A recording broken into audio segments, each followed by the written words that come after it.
Hello বন্ধুরা, আজকে আমরা শিখতে চলেছি এনপাসন্ট।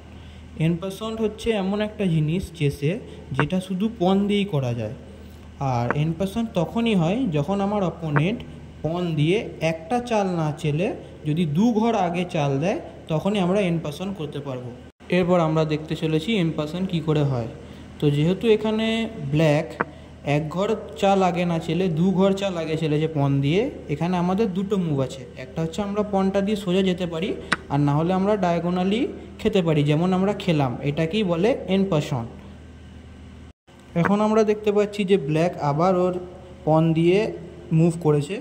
এরপরে আর আমরা ডায়াগোনালি খেতে পারবো না। এখন আর এনপাসন্ট পসিবল নয়। এনপাসন্ট শুধু পসিবল হচ্ছে থার্ড আর সিক্সথ রোয়ে। এরপর আমরা আর একটা উদাহরণ দেখতে চলেছি।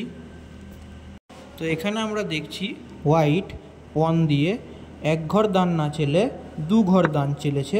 তো আমরা এখানে আবার ডায়াগোনালি হোয়াইটের পিসটাকে খেয়ে নিলাম। এটাই হচ্ছে এনপাসন্ট।